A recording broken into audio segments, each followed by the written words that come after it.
YouTuber here in a second. There we go. It says the meeting is being live streamed. I'm going to say okay, even though it's not showing up on my screen yet. Doesn't really matter.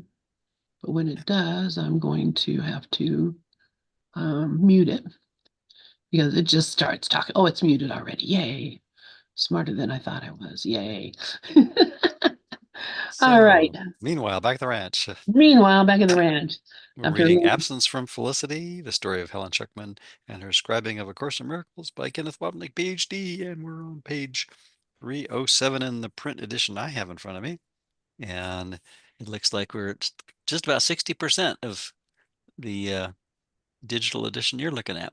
Page 60%. 295 of 492.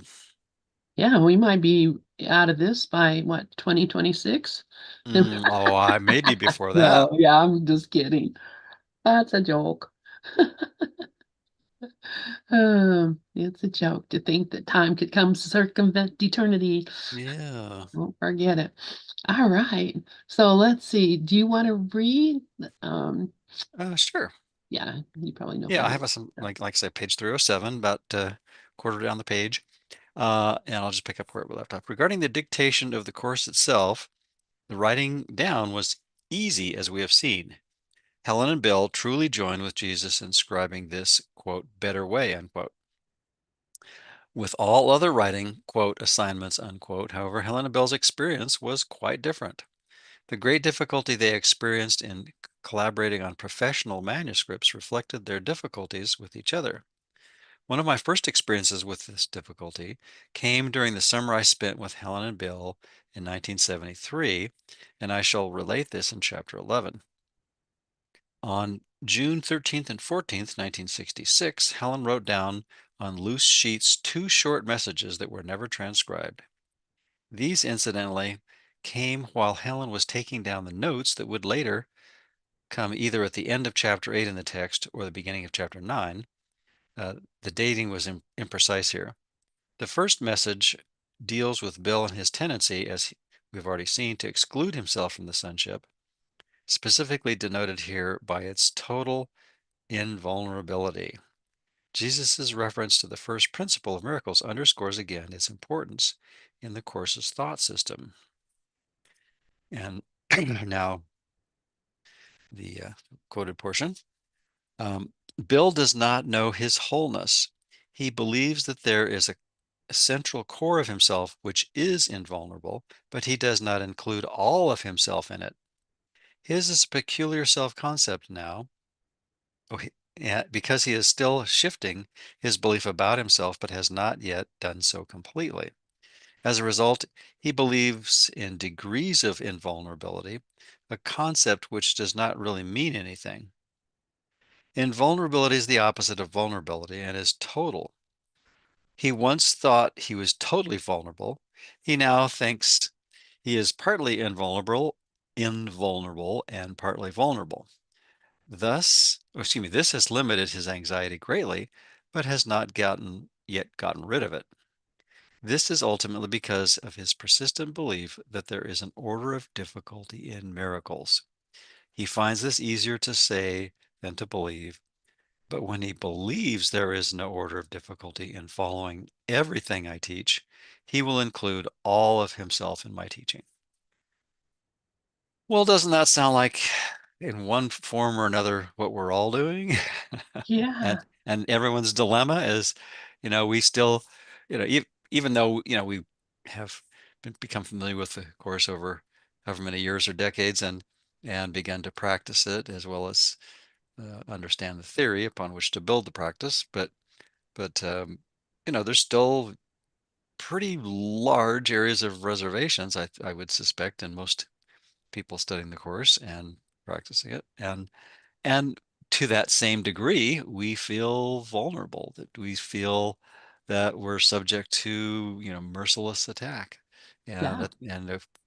the victim and a martyr in a cold, cruel world that has no interest in our welfare, and that's, unfortunately, um, on the level of form, we can find plenty of validation for that But that's because we set it up I to, know it's to so funny. validate that. I mean, we went out of our way to make sure that that was the case, and yet the good news is there's another way of looking at everything.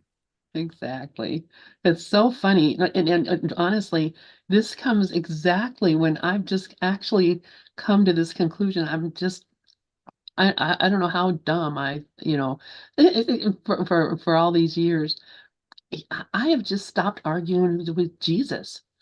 I've just stopped arguing with Jesus. I realize that so much of the lesson or what I'm reading in the course, and I'm like, yeah, that's all good, but I have a different situation here. What you're proposing here is really wonderful, Jesus, but I don't, I have some ideas of my own of how I think things should be. And if you look at it and you think about why is it that I am not, offering a lily of forgiveness to every brother that I see? Why is Mhm. it that I'm not that I'm still judging and in fear and worrying about my life and my body and my health and the world and politics and religion and my children and why is it that I'm just at every step telling Jesus, no, I don't believe what you're telling me. I just don't. It's all sounds nice, but I don't believe what you're telling me. And that's exactly what this is. Just me arguing with Jesus and telling him that he's wrong. He doesn't know me, and I'm special and different. And in reality, the simplest thing is to just stop arguing. And whatever he says, the world you see is a projection of your inward condition. Okay, then what I'm seeing is something I am responsible for. When I'm seeing this ego mind, this world, these situations that I'm looking at, it's not. When we look at that, we talk about that. We think, well, I can't be responsible for all the war and the sickness, and though the only reason that those things are even in my direction is because it is a reflection of my own thoughts. Mhm. So if I clean up my own thoughts, I'm not going to see that stuff anymore. I turned off the news.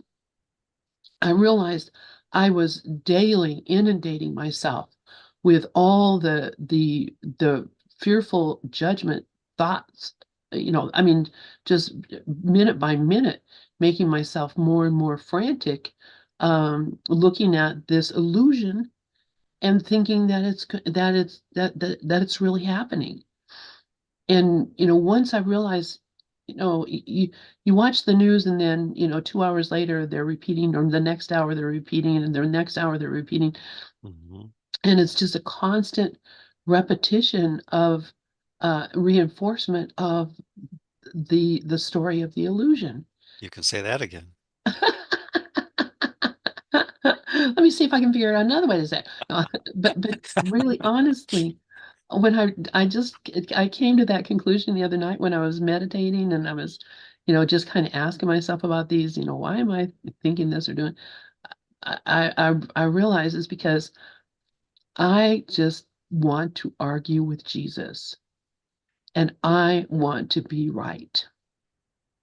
And if Jesus is wrong, then maybe I can be right. And man, that just hit me like a ton of bricks. And I realized that, this is why all I'm doing is looking and judging. And, you know, th- there's nothing wrong. That's the issue. There's nothing wrong Mhm. that's going on except in my perception. And if I learn to see it differently, and just above the battleground, however way you want to put it, with the Holy Spirit. I was listening to Ken, and he was talking about Jesus seeing through my eyes. Mhm. And, what does Jesus see when Jesus looks through my eyes? Well, Jesus sees what Jesus sees, which is Nothing happened. nothing happened. And so, In truth, yeah.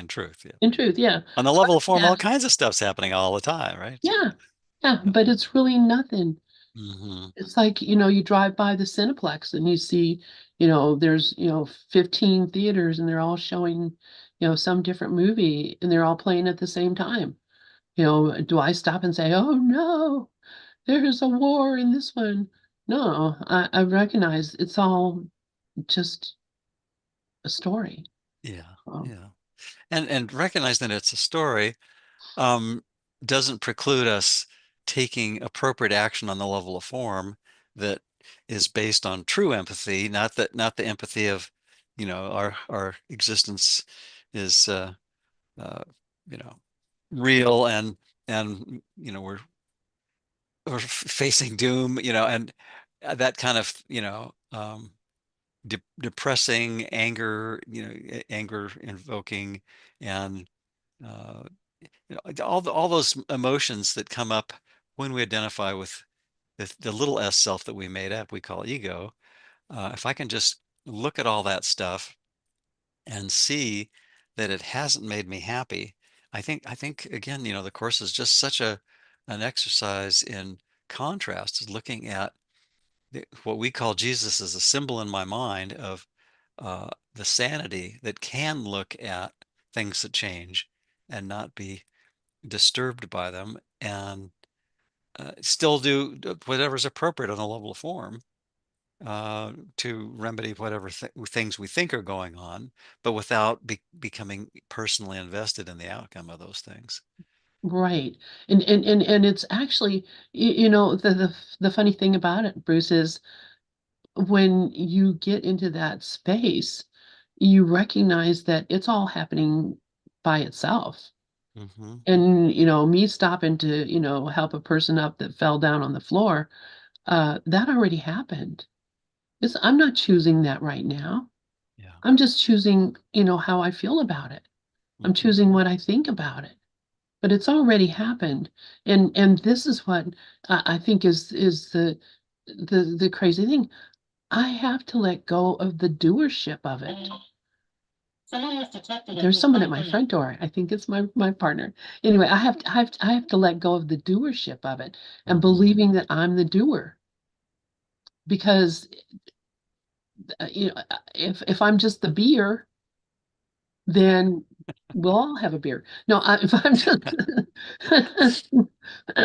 the beer, it's just happening no matter what my thoughts are about it.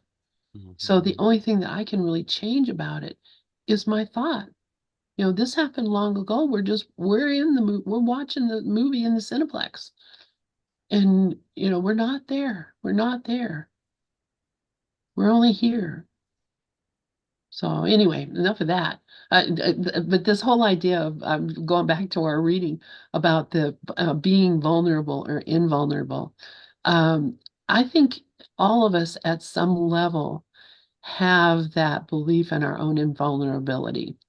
That is something that, when you were reading this, I was like, do I um, think that I'm invulnerable at some point where most of me thinks that I'm pretty weak? And I realized, yes, I have always had a sense of self that believed that I could do anything. I knew everything. I could learn everything. I've always had that sense of self that, of course, I've always been like the smartest person in the room, no matter where I've ever been. And if I ever got to someplace where someone else was smarter, I just kept my mouth shut and listened because that's all you can do when you're with people that are that are there to school you. But that invulnerability of my intellect has always been something that I've relied on completely. But the vulnerability of my personality, my health, my body, my relationships, all those I'm like, I'm a basket case. So I can understand, I think what Jesus is saying about Bill is that he is beginning to understand his true invulnerability, but still very limited by his belief in his own vulnerability. So um, Very interesting, and very interesting that this was not in the course. I mean, I understand. Well, it's in the court that specific instance and certain detail about Bill. It may not be specifically in the course, but which of course they removed all the personal references, but the generalized concept of we think that we're partly invulnerable because we think there's part of us that is real. And it's interesting. I mean, it's not like there's intermixing. It's not like there's some osmosis between the two thought systems, that because they're completely hermetically sealed, so to speak, and that all the insanity is in the ego and all the sanity is in the Holy Spirit.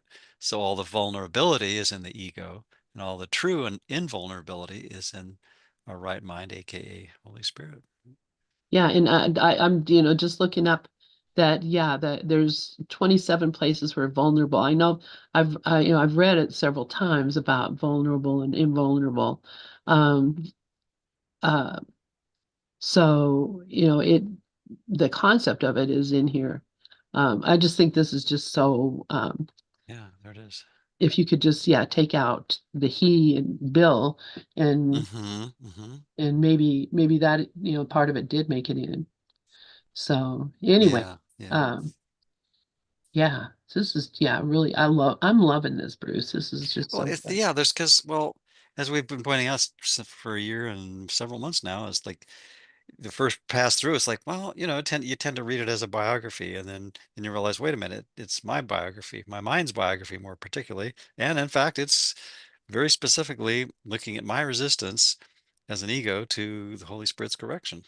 And just because Helen was a stellar, um, you know, crystal clear role model for that, um, she also had the crystal clarity to when she was in her right mind to get out of the way and let Holy Spirit come through, which is what we're all learning to do too, and have that capacity. It's not like, and she as to her credit never claimed to be special or to have any ability that's different from anyone else. And Ken points that out in his work about Helen Yeah, and in fact, frequently. she was absolutely convinced that anybody could do it, Oh yeah, and absolutely. and And she's right yeah. because we can and we have.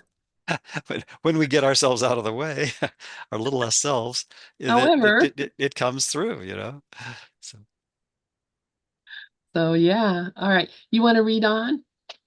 sure, Okay, we're sure. at this is ultimately.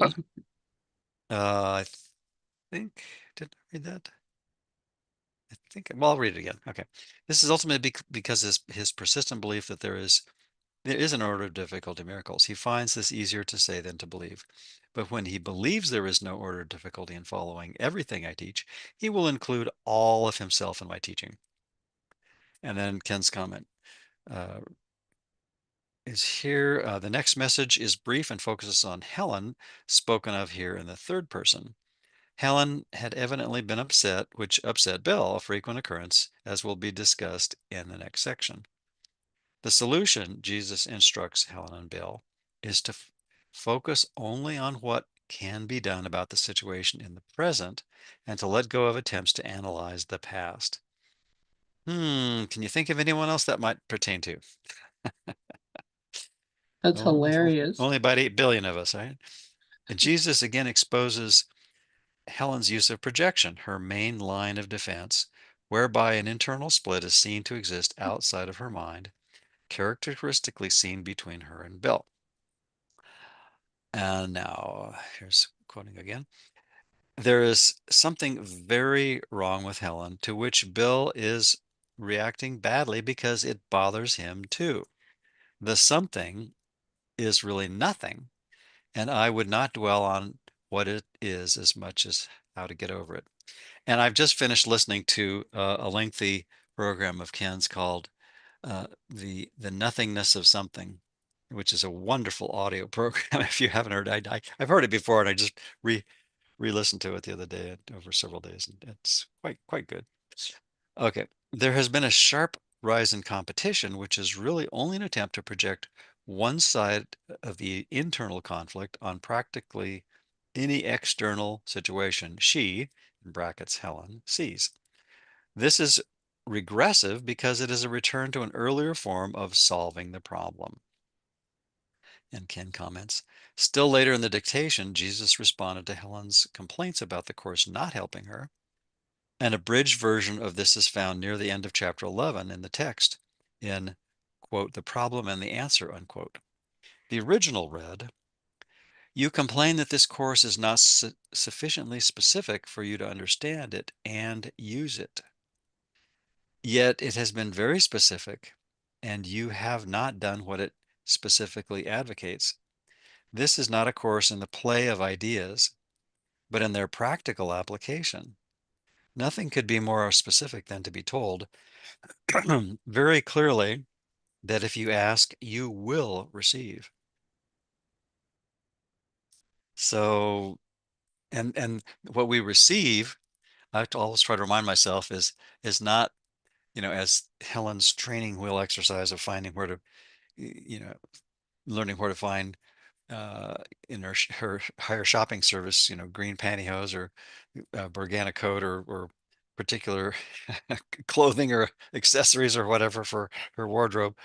But the very specific thing that we will receive, well, it's actually really general, is I will receive when I ask truly for help, the peace that then is really the gift, and then the echoes, and as it talks about in the Song of Prayer, and the harmonics are really just and then I'm no longer blocking myself from tuning into what may be helpful on the level of form, that just affirms my decision for peace.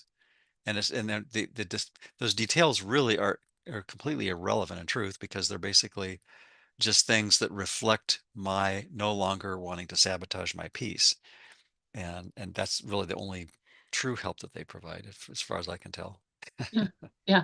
And the idea, it's so interesting.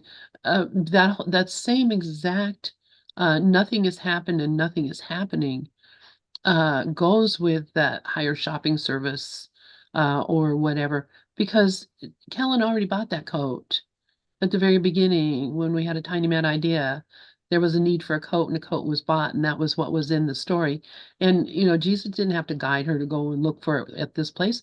She already knew where it was because she put it there in the first place. Mm-hmm. And this is this all seems so mystical and metaphysical and everything, but really it only makes complete sense if you look at it.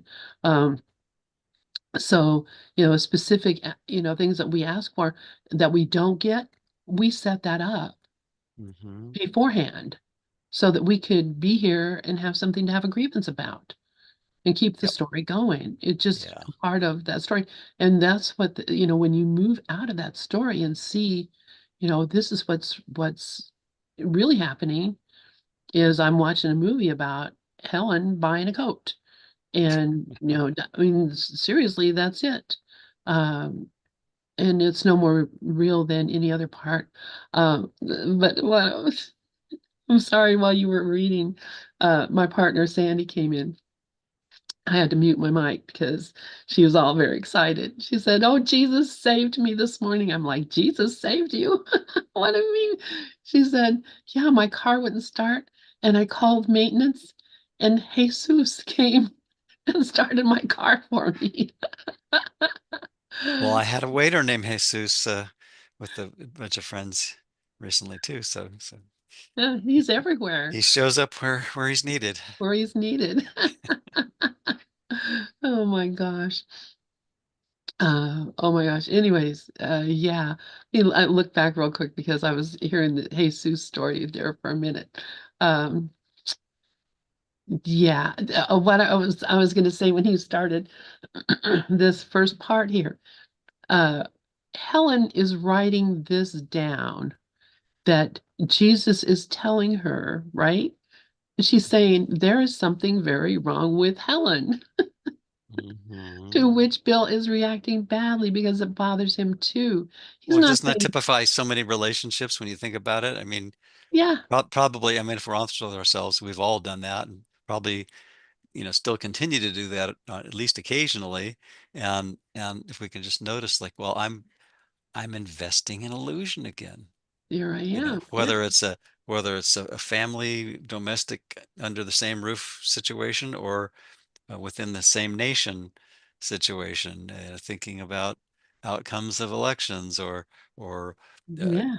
geopolitical shifts in economy or climate, or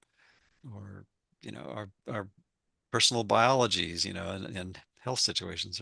So many different things, just can seem to be things that are external to us, that seem to push our buttons, and yet we're the electrician. We wired all those buttons.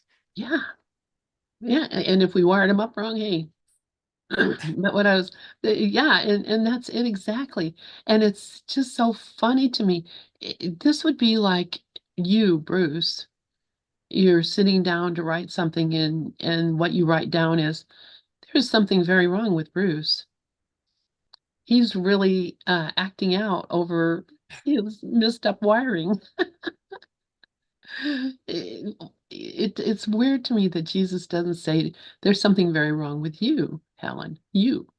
He says with Helen, which really separates, I think, Helen from the person that she is, and how Jesus was seeing who she was and seeing Helen as being a separate character.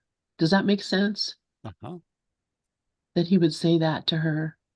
There's something really wrong with Helen. Well, I mean, the only thing that's wrong is that we're taking the dream seriously.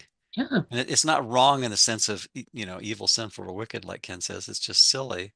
And it's just a maladaptive solution to the non-existent problem, right? yeah, yeah. And We're wearing the you kick know, the kick me shirt. they're wearing the kick me shirt. And Jesus is not telling her there's something wrong with you. Right. He's saying there's something wrong with this character. And the Yeah. character of Yeah. Yeah. Bill is reacting badly because it bothers him too. Yeah. Yeah, he's separating her from the character. And it's even on the top level in his Ken's wonderful chart. The only thing that's maladaptive is the position of the switch inside that little blue dot. The Yeah, decision making switch, the main breaker at our circuit breaker box. We got a circuit breaker that's got a two positions, so we can either power the ego or we can power the Holy Spirit, but we can't power both at the same time. And we're always powering one or the other. So, or as Ken says, we're always channeling one or the other. So either way, it's, up to us, and not the particular specific self we think we are, but the decision making mind that is our real identity. That well, it yeah, puts us back with the Holy Spirit position, with in touch with our real identity, yeah. which And is I just beyond the listened. scope of the course, right? Sorry, Oh, I that's all. just listened to a really great Ken workshop too, called "Separation and Forgiveness: The Four Splits." Oh yeah, yeah. And he goes really into these separated beings, and including the decision maker, the right mind. He calls them A, B, C, and D, and it's like really pretty technical, but it's really Mhm. interesting It is, yeah. to hear Well, that. in fact, I'm listening to something similar, and actually, finally getting around to reading his two-part book. All are called, but few choose to listen. So Uh-huh. I'm reading, oh, maybe 50 pages into the first book, and he's going through the four splits also. And one of the things that he talks about in there that is so easy to forget is that with each split, we basically become oblivious or tune out everything that preceded it. So it's like, an amoeba that says, okay, I'm going to divide now. And okay, and then the part of me that's off in this new little path is going to not only forget about being identified with that other part that's no longer part of me, or seems to be no longer part of me, but now, just by the very nature of consciousness, there's a we and a they, a self and a not self. That other quote other unquote, which is really hasn't left its source, becomes a de facto enemy. Yeah. And unless we really look at that and choose deliberately and purposefully to not accept ego's interpretation, which is that the split happened, then we've got a world of ever increasing enemies, just as an amoeba has um, an ever increasing hostile family Yeah. of little mirrors of itself that are competing for its resources, food, and whatever. And it's so weird because didn't it all come from one? And so as we split, we forget, we split, we forget, we split, we forget. And it Yeah, yeah. reminds me, did you ever see that Michael Keaton movie? I think it's called Multiplicity. Uh, I He th I think I might have seen part of it, but yeah, he yeah, clones himself and then he clones himself again. And then his clones start right. cloning each other and they start cloning and it turns out there's all these they're all clones of him, but they're all like radically different and some are like Yeah. defective and others are I mean it's just Well, we're all genetic mutants of the tiny mad idea, right? exactly and all in competition with each other um for the same resource, the Yeah. same thing. We're all in competition with each other So we because become cannibals both within our species and outside it, within what we think of as our lambscape and our goatscape. yep, there we go. Hmm. You know, and that's the thing. You know, you have to eat each other. Oh my gosh. Um, this is, it's just so crazy. But Hmm. I think, even science will bear this out. I mean, you can look at it. I was a biologist. I studied biology. I thought I was going to be be an environmental biologist or something. I had some idea. And it's real evident if you look at, how things evolved that, yeah, one thing came from another thing, came from another thing, came from another. And, I mean, we're all like from the very beginning, the same thing. Hmm. So, and because of that competition, that's why we have, cancer. Cancer's not a bad thing. It's just a living organism that, has a habitat that it destroys. Who reminds me of that? Living organisms destroying everything around them so they can survive. That is the way the world is. The And manifest destiny of duality. yeah, exactly. So if you say cancer is a bad thing, well, I'm a bad thing. I'm just it's all the same thing. And that's only possible when we believe in separation. Yeah. And the converse of that is if we believe in separation, that's the only thing that's possible, is the only logical outcome is that sin is real, if the separation is real. Yeah. You know, I have a quick aside, and Yeah. it occurred to me that um, you and my dad had similar career paths in that, in one sense, in that he had a degree in biology and went to work as a cyclotron supervisor in the nuclear industry, and you had a degree in biology and worked in the nuclear field too, right? Absolutely, I did. I never I, made that connection until just now.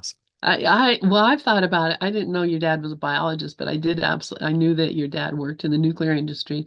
Yeah, And yeah, yeah. and there was, Probably that, not too many people with that exact career path. no, It's, absolutely.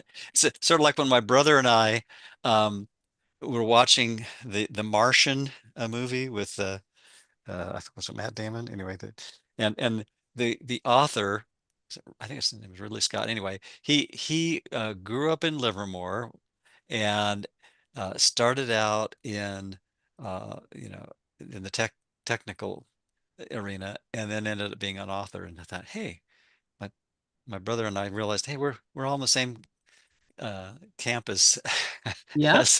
as the guy who made The Martians. Anyway, Isn't that but funny? Yeah. But but uh, it- another little trivial department area there. And you know what? That was all part of the plan. Yeah, yeah, So it's hilarious to me. yep, I could have spent, so many years making nuclear weapons. yep.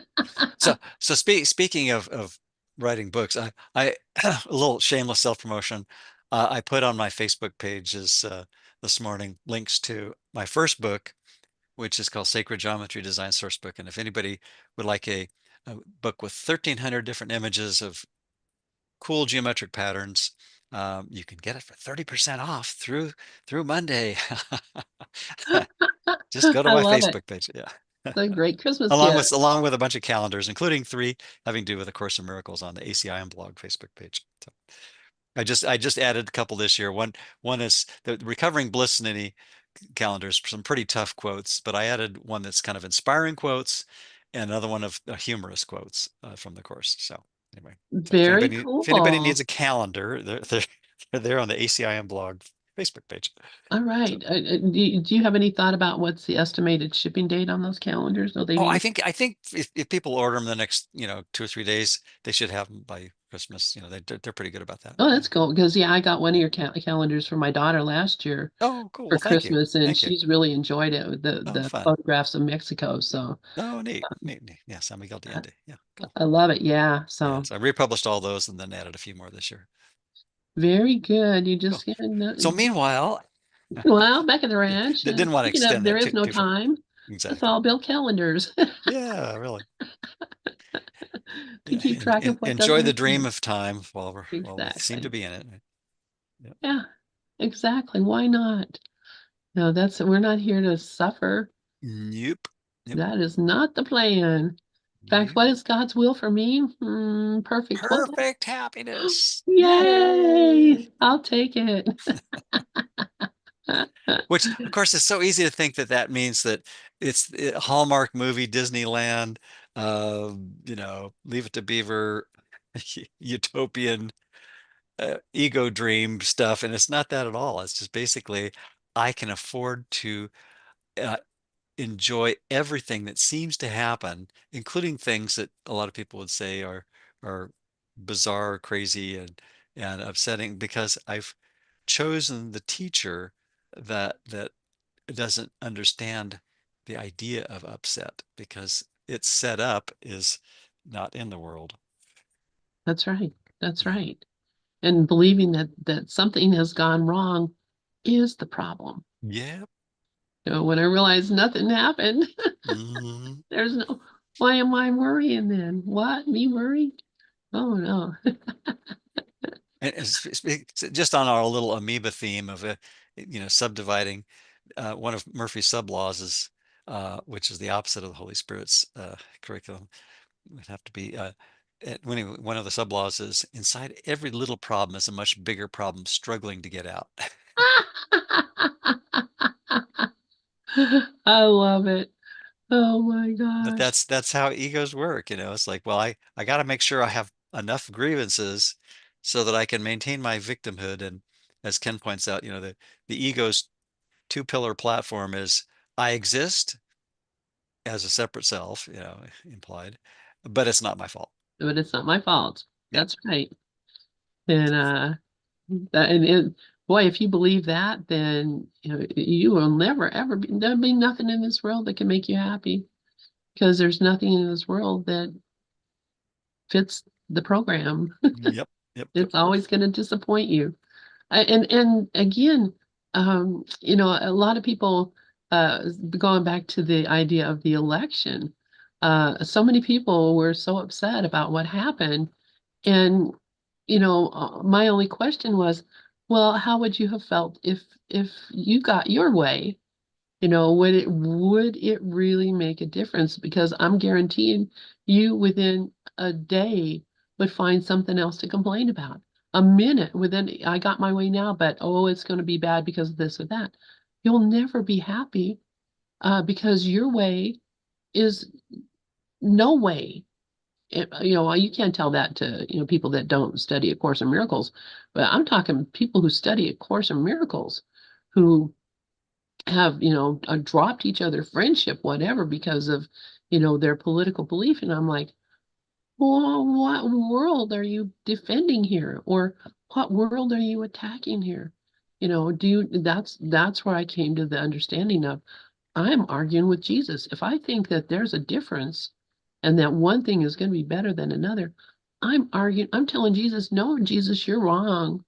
This world is really real and bad things really can happen. And I, I just decide I'm just going to just not do that anymore. And so whenever I see something I think is wrong, now I'm just like, what would Jesus say? What would Jesus do? What would Jesus say? And Jesus would say, forgive it. Offer it that lily of forgiveness, and everything will change. Yeah. Yeah. And you know, that's what's happening now in the world of Lynn. So let's see. So you want me to read on? Sure. Sure. Okay, let's see. So on September 13th, is that where we're at? Yep. Okay. On September 13th and 14th, 1966, Jesus commented very specifically to Helen and Bill about the hatred in their relationship and its role in hiding the love that was truly there. This came during the period when they were still both very sincerely willing to look at their relationship with openness and honesty. It was this small willingness on their part that obviously allowed Helen to hear these two short messages. And so this is message one from Jesus. You have no idea of the intensity of your wish to get rid of each other. This does not mean that you are not strongly impelled toward each other, but it does mean that love is not the only emotion.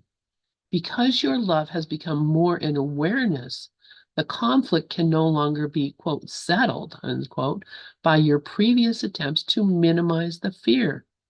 The love makes attack untenable, but you still feel the fear. Instead of trying to resolve it directly, you have a strong tendency to try to escape from the love. That this is the last thing you would want to escape from. And even if you did, you can escape from everything else, but not from this. Be glad indeed that there is no escape from salvation. You do not realize how much you hate each other. You will not get rid of this until you do realize it. For until then, you will think you want to get rid of each other and keep the hatred. Yet if you are each other's salvation, what can this mean except that you prefer attack to salvation? Be glad that neither your reality nor your salvation is a matter of your preference, for you have much cause for joy. But that the cause is not of your making is surely obvious. You do hate and fear each other, and your love, which is very real, is totally obscured by it. How can you know the meaning of love unless it is total? Wow, this will be a very difficult period for you, but it will not be for long. You are in danger, but you will be helped and nothing will happen. But you cannot remain in darkness, and this will be the way out. Look as calmly as you can upon hatred, for if we are to deny the denial of truth, we must first recognize that we are denying. Remember that knowledge precedes denial, and that the separation was descent from magnitude to littleness. And so the way back is to retrace the way to magnitude. Your hatred is not real, but it is real to you. It hides what you really want. Surely you are willing to look upon what you do not want without fear, even if it frightens you, if you can thereby get rid of it. Oh, let me reread this. Surely you are willing.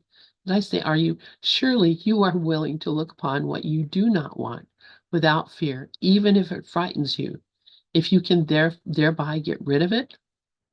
For you cannot escape salvation, and you will not escape fear until you want salvation. Be not afraid of this journey into fear, for it is not your destination.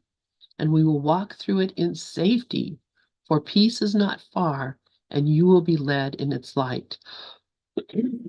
Excuse me, I had to cough there. Wow. So this is really, really beautiful. And I'm going to go ahead and read what Ken said, but um, here he's just really talking about this amoeba war that's going on. That we love each other, but we hate each other, and um, Split mind, uh, right? and the hatred comes from this sense of uh, uh, competition and the fear of love. Hmm. I think there's a lot of about the fear of love. It's just wow.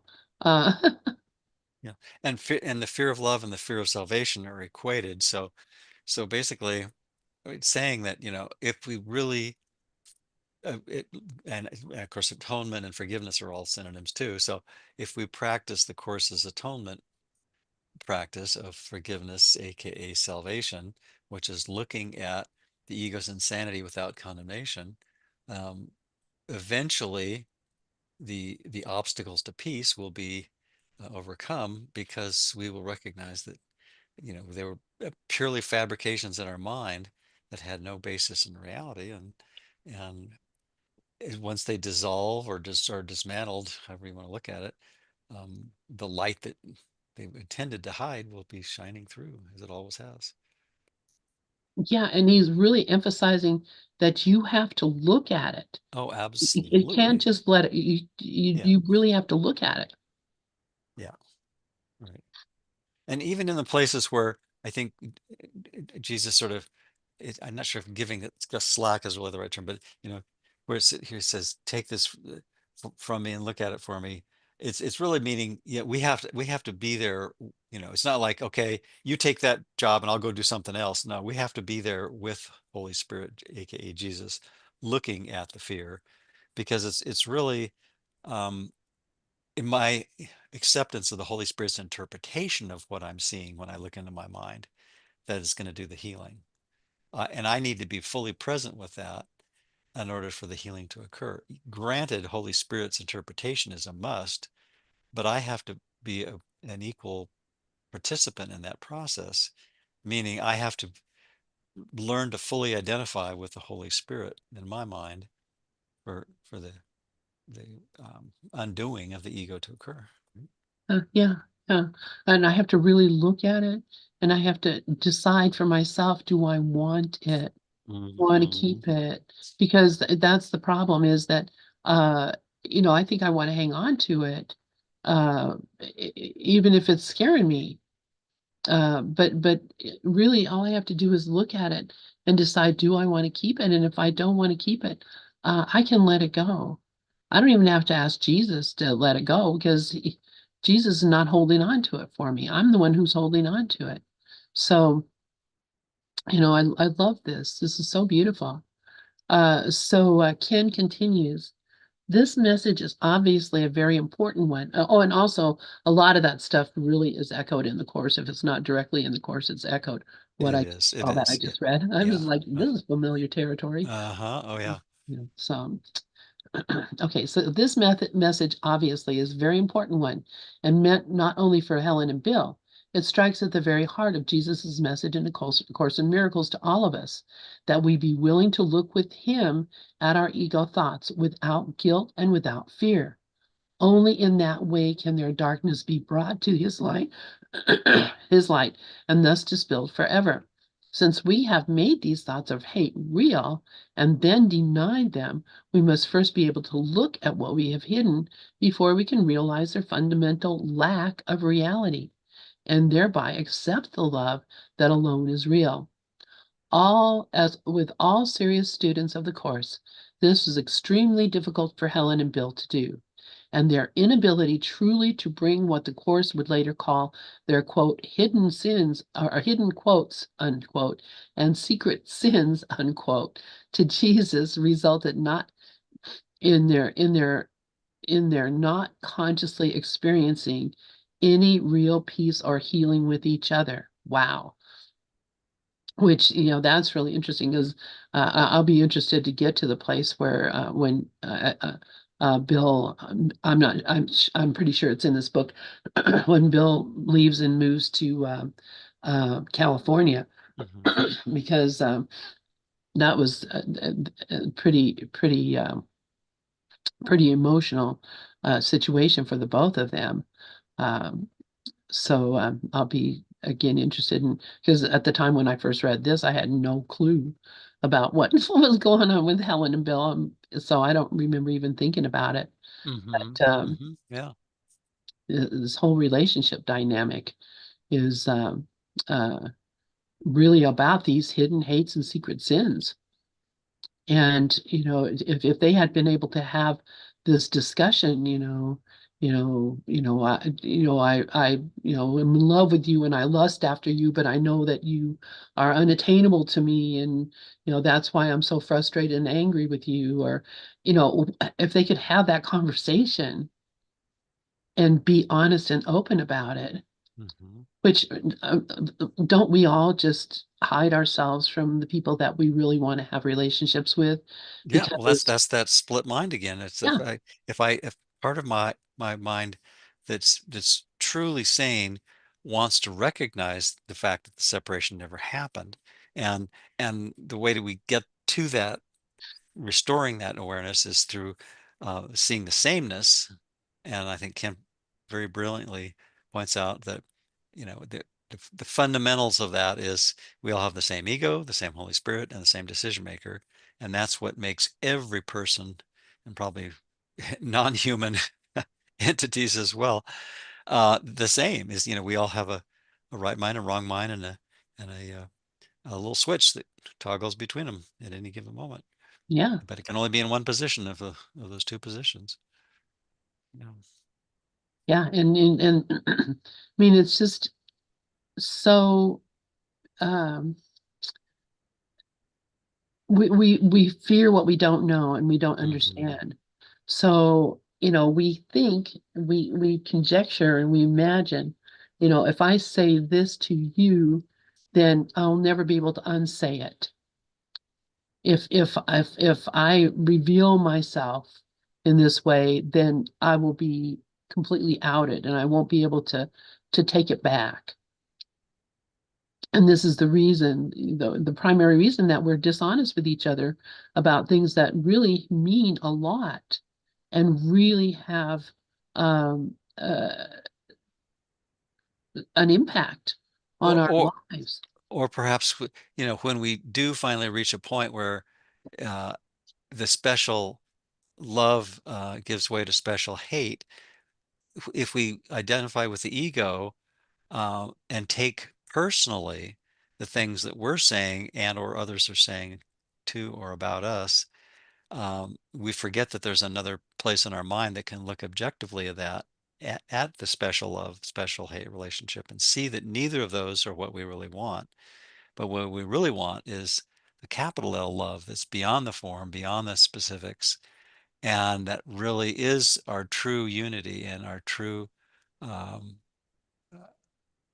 reconciliation of all the polarization, all the bifurcation and amoeba splitting versus real hair splitting of of the nothingness that we made up and that we're bickering about, and as silly seemingly separate selves as individuals, and yet nothing happened in truth. We didn't really pull off the impossible crime of separation, and we need that sane part of our mind to be able to look at those things and watch how crazy our egos are. And that previous page, I think, is such a classic exposition of, we have no idea how much we hate each other, and that's true of every ego in the world. And yet we also don't realize how much we truly love each other, which is also true of every right mind in the world, right? Yeah, yeah. And I'm going to go ahead and mark the book because I don't think we're going to get much further here. Yeah, yeah. It's a good stopping point too. Good stopping point. Yeah. And so that you just hit on something, Bruce, that is so essential that I don't think we really talk about enough, is that when we do truly love each other, We Absolutely. do truly Oh, have yeah. nothing but the desire to help each other. And then when we act out of that, we act in a way that is unliving, that we act in a way that is vengeful or hurtful in any way, even just saying a snotty thing to somebody or whatever, uh, that brings about guilt. Guilt is the thing that is not being noticed a lot of course students in the past have told me, and of course things have changed a little bit, but they're like, I don't understand why he's talking about all this guilt. Where's all this? I don't feel guilty. And it's so hard to see how guilty you do think you are, because you're not noticing that you're rejecting your brother. Um and and by rejecting your brother, you are that's an act of violence. Yeah. uh Yeah. Yep. Straight up violence. It's an attack. Yeah. I put a quote in the chat, which I won't read, but maybe because I probably should uh, click over to the other class, but and I left off the why I see in that. you, I'll read it but before I I think close it this fits up. very nicely with what we were just talking about, is that we really do want to have the peace, and our sane mind ultimately is going to win out. And so that's the the the inevitability of the peace that the course is founded on. And it is basically, we just have to align ourselves with the trust that the Holy Spirit feels for us and with us to eventually be motivated to choose against the insanity. So anyway, and Exactly. I'm gonna wish you and everyone a very peaceful week, and I look forward to the next conversation. Thank you, All Lynn. right, love you, Bruce. Thank you so much. Likewise. Bye for now. Bye. And I'm going to go ahead and read this, what he posted. You have built your whole insane belief system because you think you would be helpless in God's presence, and you would save yourself from his love you because you think it would crush you into nothingness. You are afraid it would sweep you away from yourself and make you little, because you believe that magnitude lies in defiance and that attack is grandeur. You think you have made a world God would destroy, and by loving him, which you do, you would throw this world away, which you would. Therefore, you have used the world to cover your love, and the deeper you go into the blackness of the ego's foundation, the closer you come to the love that is hidden there. And it is this that frightens you. So thank